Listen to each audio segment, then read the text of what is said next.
We are really in a perfect storm. So this is really, really approaching it. The question is, yeah, is the perfect storm already here? Are we just seeing the outskirts of the storm? We see certain indicators that lead us to believe that it's coming, or we might already be in it or be in the eye. It might be a little bit too calm for coming. And actually, this is the perfect time also to be in the industry because of all the indicators and the facts that are coming together. We're now forced to deal with issues that we wouldn't have been dealing before, that we have put on the long plan and says, we'll do it some other time. Let's focus on patient care, but not look at the surrounding area. And that perfect storm is forcing us to think about these things and to act about these things. So I'm going to actually skip over that. It's just a graphic illustration of the healthcare spend, and I think Bernd has a couple of also very interesting information on that, so I'm not going to steal his thunder, but the development is unsustainable. It's unsustainable in the Western countries, but it's also getting unsustainable in China and in other countries. So China has been, had mostly diseases that were around infectious diseases, whether it's chronic bronchitis and other things. But the lifestyle diseases in China are significantly on the rise. So China is actually starting to deal with similar healthcare problems, that we have in the Western world.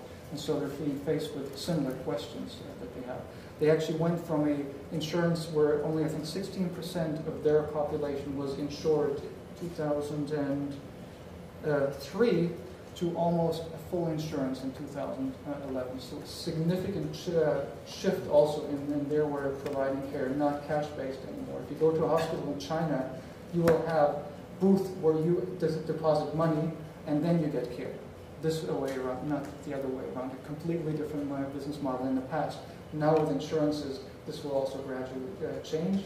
And you can select your doctor. You can see your daily price for your doctor depending on supply and demand. So completely different and fascinating way to provide care.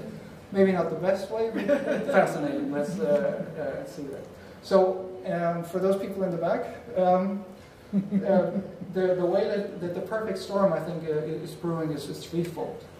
On the right, there are the societal factors, where we really see the demographic. We see mobility. That is something that also healthcare that has been very local, both on a national level and also even on a state level. Not only in the United States, but also in Germany.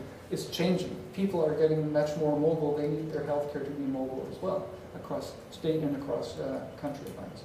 Our senior citizens that are in that one are also getting much more mobile. So that's and your record needs to be much more mobile. The population shift and the question about the individual mandate, which I'm also not going to touch on tonight, because for us as healthcare IT, the individual mandate has less of a significance. It will have a secondary impact on our industry.